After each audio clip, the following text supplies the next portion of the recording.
we are somewhat casual here, and I know that's not for everybody. I've been a part of a lot of formal things in my life, and my experience in worship and how I choose to express my faith and my community that's not where I'm at, And, if you're looking for that, this probably isn't for you. But if you're interested in being somewhere where it's authentic and real, and not that formality means that you're not authentic and real, because some people are really formal and that's their thing, but that's really not our thing. But we are always trying to do things with a purpose, because purpose is really important. The purpose of why we're here is much more than just a gathering for fellowship, even though that's important, and a gathering to have somewhere to go, because I guarantee you all of us in here have plenty to do. If you pulled out your little calendar book and you pulled out all the things that you have to do, it's full.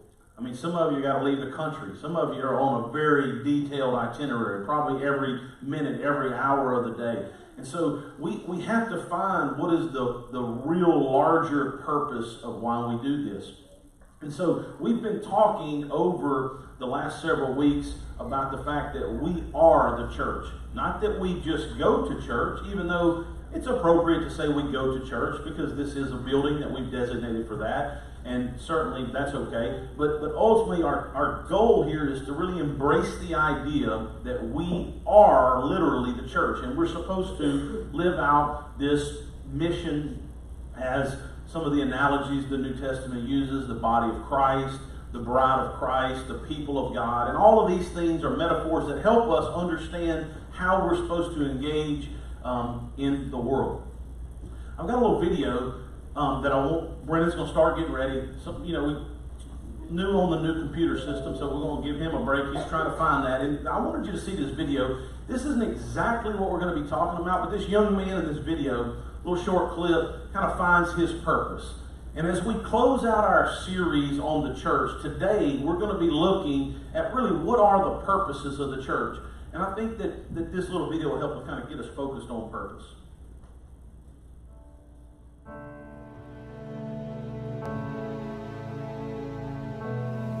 Started trying different things, different drugs, experimenting with sex. And by the time I was 15, I'd been just pretty obsessed with the world and everything of it. I kept thinking that the more that I got of the world, the more that the world had to offer, the more happy I'd be. So I was putting everything above God. I claimed to be a Christian. That's what my mom told me. But I never really understood the concept of being a disciple more than just a fan. So I was just pouring out my life into my mom and my girlfriend. They were everything to me. One day I came home from school and I discovered that my mom had breast cancer. And she had about 72 hours to live.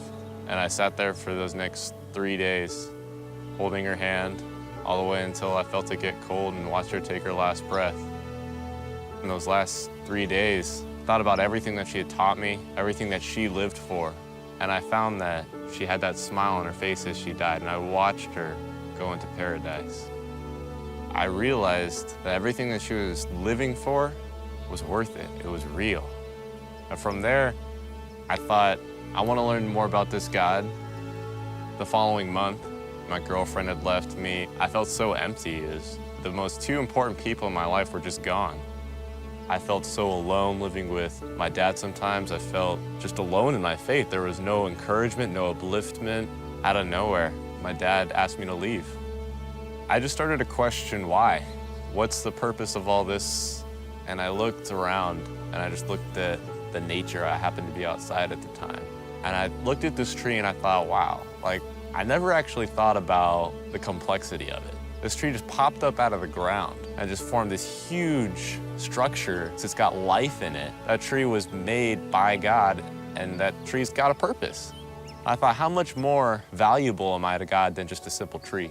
So I thought, I got a purpose too. And God didn't put me all through this for nothing. I found that the one purpose that we have in this world is to love God, be loved by God. So now I can take that love that God showed me, show it to other people. And by doing that, He takes everything that was bad in my life, all the experiences that I have, and I can take the love that I now have, I can take those experiences, share it with other people that can relate to them, use it as an encouragement for them. That's purpose, that's what counts. One of my youth leaders was just talking with his business partner about my situation, just for casual talk, and his business partner never met me before, just offered to let me live with them. It was so relieving to live in a house finally that God provided of like-minded people with a heart to serve God, and I get along great with these people. It doesn't just happen. That's God.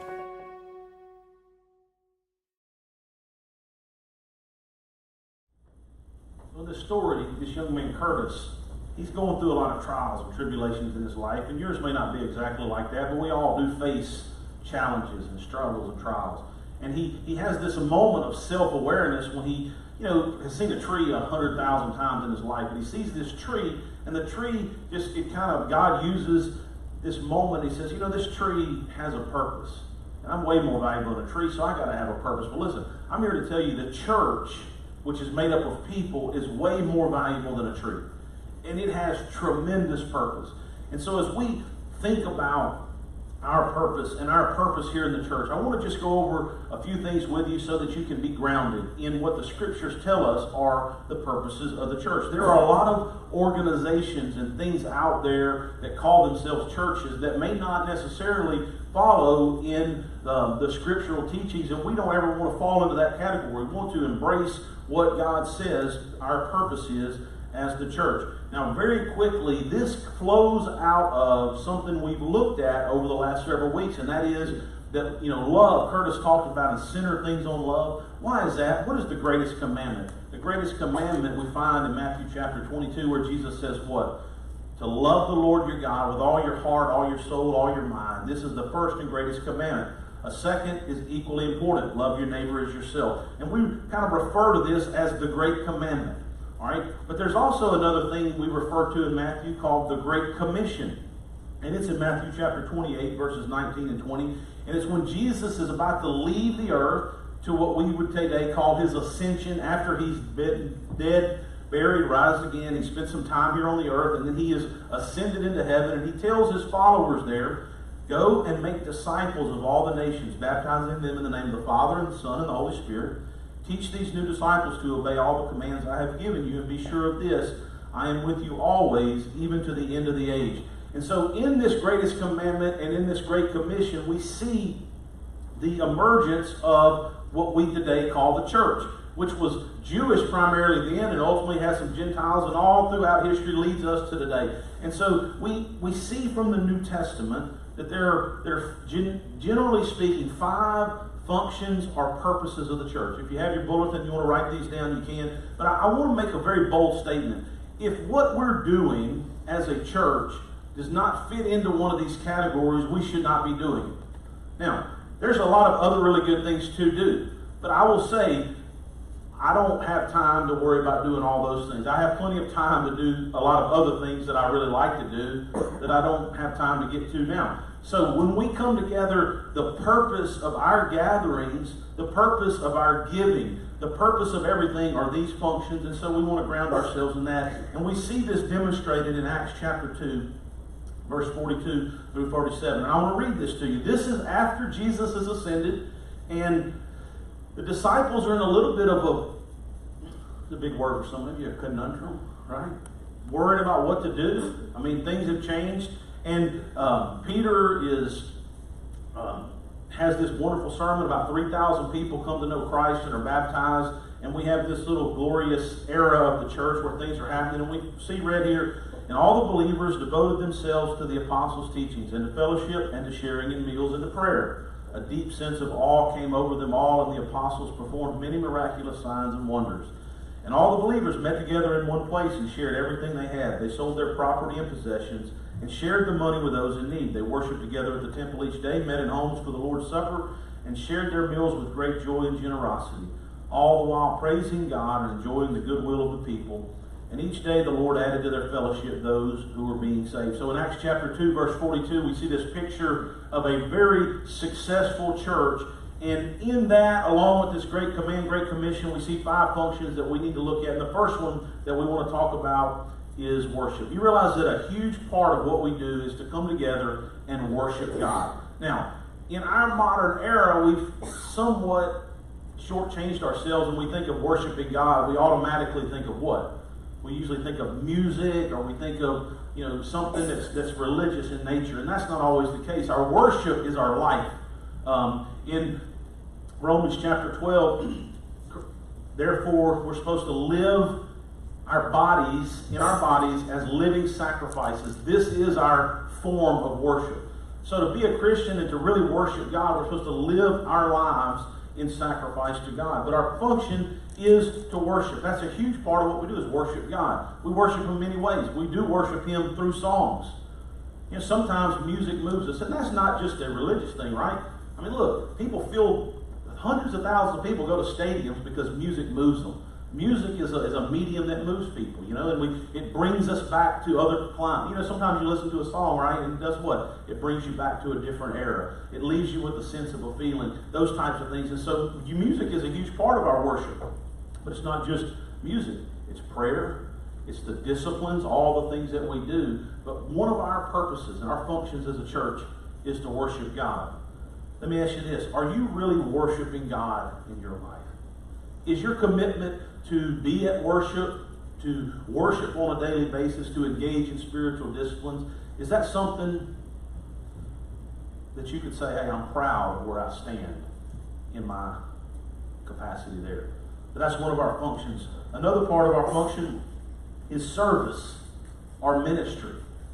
We are called to what? To love others, to help other people. The church, whenever we are doing this, is whenever it's most effective. I saw this yesterday. I saw some people volunteer their Saturday to come up here and bring food, to bring things for a family who lost a loved one.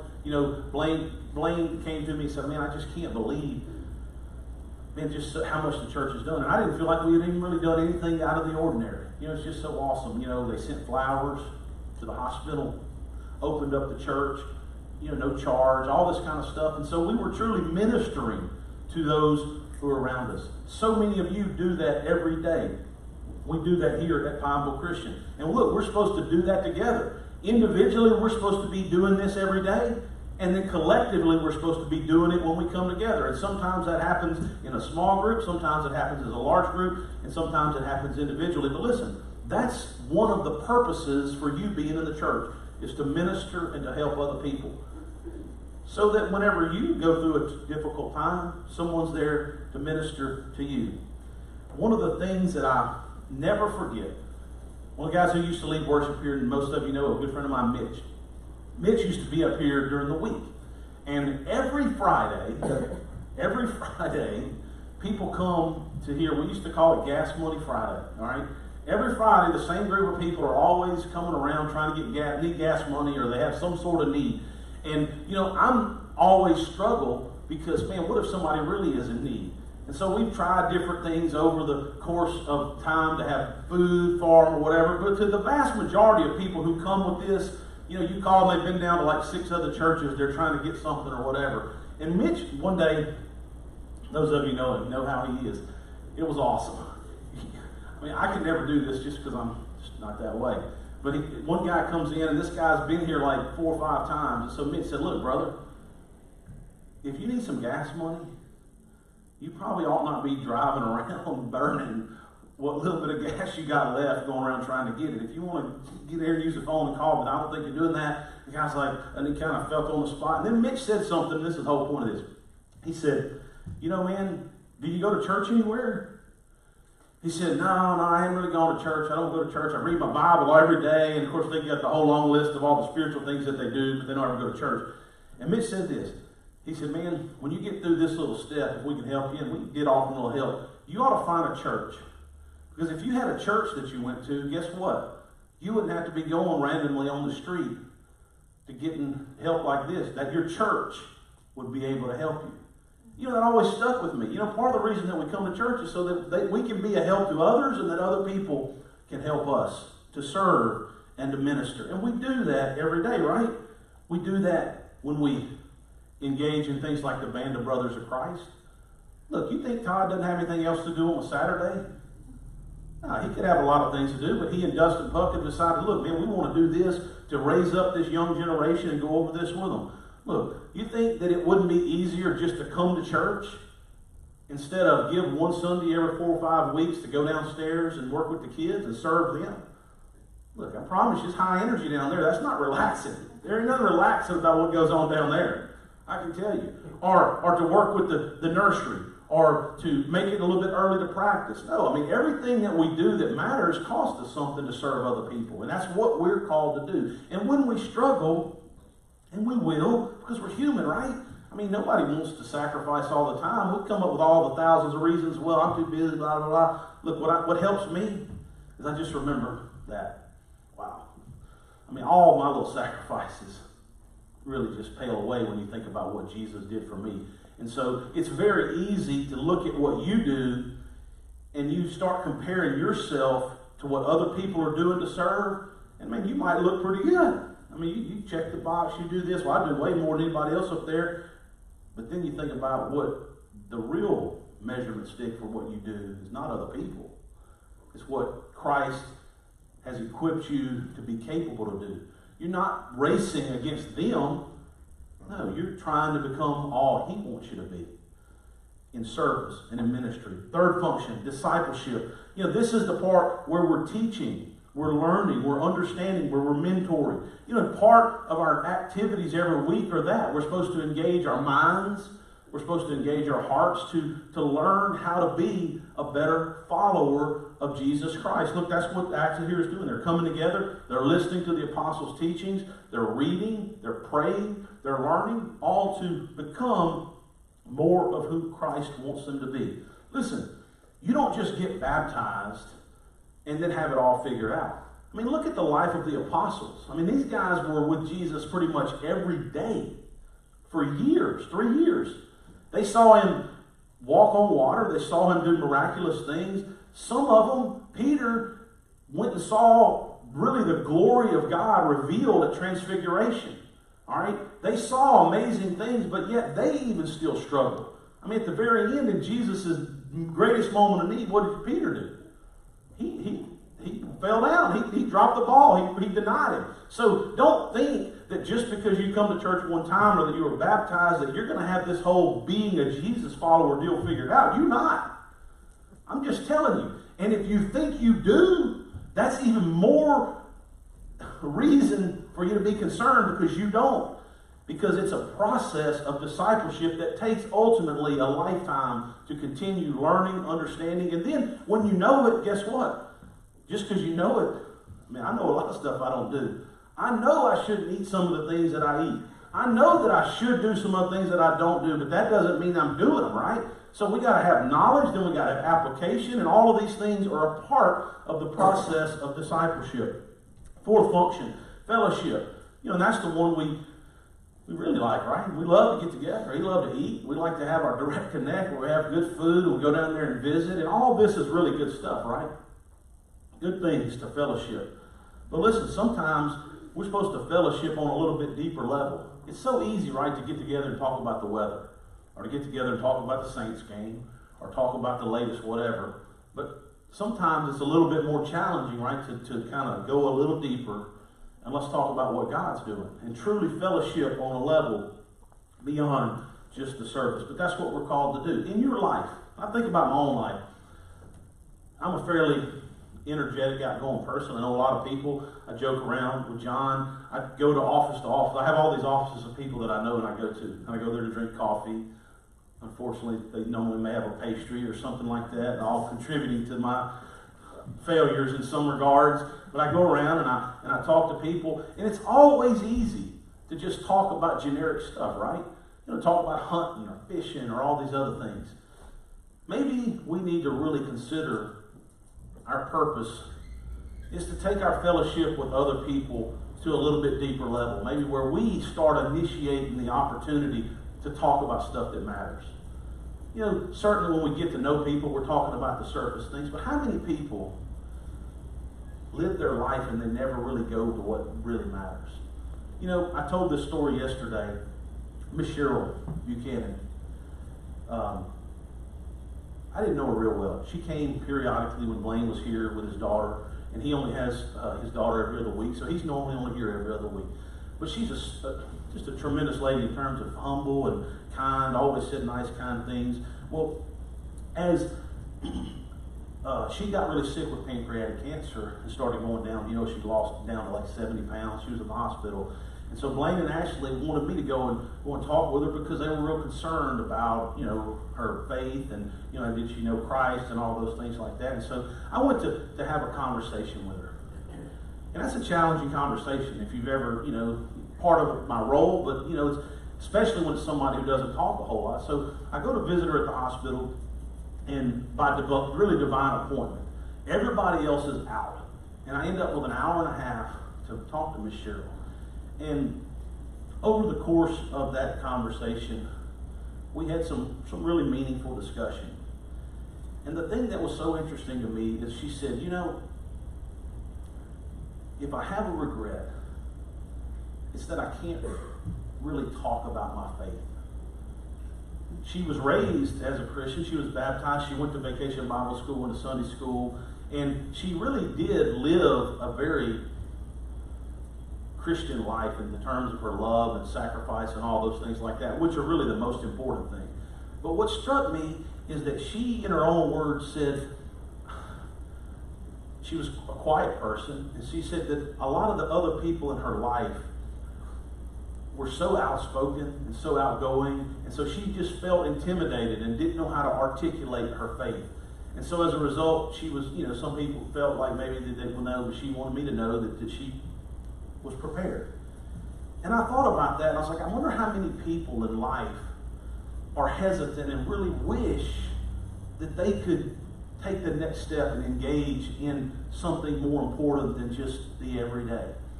And I walked away from there, and I thought a lot about that over the last couple of weeks since that happened. And so it brings me to this. Part of our role as church members, as people in the body of Christ, is maybe we should help other people to do that. Maybe if we have an outgoing nature, or if we're, maybe a little more bold or a little more courageous, maybe we should take the initiative. Not to overwhelm people. Listen, people don't want that. I don't want that. I can tell you right now, people that are just always talking religious all the time, I'm out. I leave that for somebody that likes that. I don't like that. It's not my thing, okay? I'm not judging them. It's just I don't want to define everything in life in spiritual terms, okay? I want people to be authentic.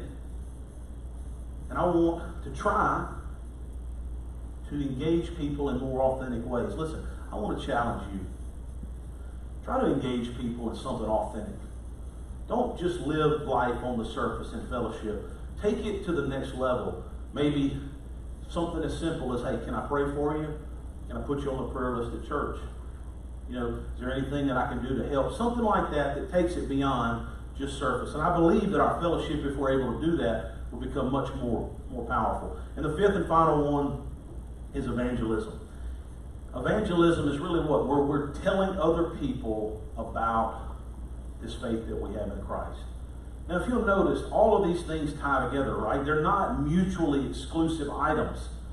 We worship through our service, through our discipleship, through our fellowship, and through our evangelism. Our evangelism is effective as we do what? Show genuine fellowship and walk in true discipleship. Look, you want people to come to Christ. You've heard the old adage, they don't care how much you know until what? They know how much you care. Listen, our role as Christians to be a part of the church, not just Pineville Christian Church, but the Church of Christ, Christ's church, is to engage in our worship, serve others, grow in our faith, fellowship, and then reach out to other people. As we close today, this is what I want you to do. I want you to think about these 5 things. This is by no means the only, and I'm not even going to claim it's the best way to make an analysis, but it's just one way for you to make an analysis. If you're here today and you have been baptized, and by your own free will, you said, not coerced, you said, hey, I want to follow Christ. And by following Christ, you obeyed his teachings, you were baptized in water, you were raised to walk in new life, and now you're going to try to fulfill his mission. All right? If you said that, then I want you to mentally go through this list, 1 through 5. How are you doing as a functioning member of his church? In worship, in service, in discipleship, fellowship, and evangelism. Use whatever measurement tool you want. 1 to 10, 1 to 5. That's up to you. You're smart enough to figure that out. But what I would challenge you is this. Do you really want to expend all of the energies of your life and not have been successful at something that when you get to the end will be extremely more important than anything else? I've said this before. I've never met a person, and I've been with scores of people who are approaching that very last time. And I can assure you that these items, their connection to God and their connection to others, is exponentially more important than any money they earned, any recreating, entertaining, or leisure that they ever engaged in their life. And without exception, the ones I've met, I'm sure there are exceptions, those that I've had a chance to talk to feel like they've misappropriated some of their time and their energies and their efforts on the things that were not as important. And so, as wise people, why don't we learn from that? Use our minds and say, wait a minute, how can I better appropriate the time, energy, and effort that I have as a believer to fulfill the mission that Christ has called me to?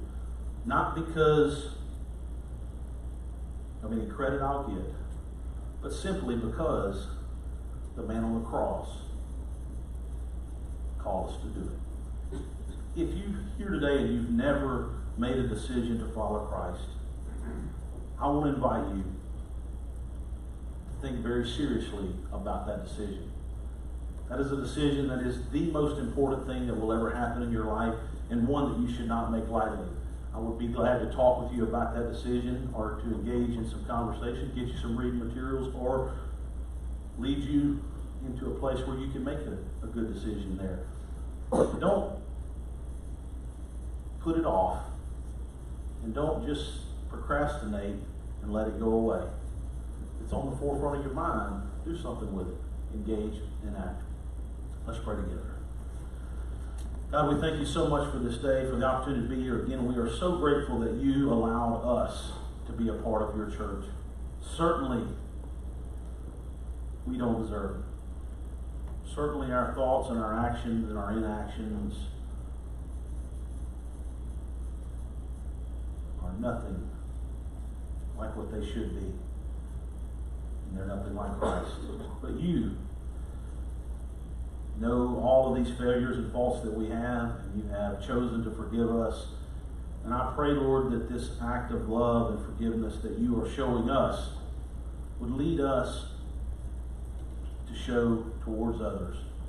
Lord, as we end this series on the church, I pray that each of us would look to grow in our effectiveness and become better functioning members of the body of Christ. We ask this in the name of Jesus, the head of the body.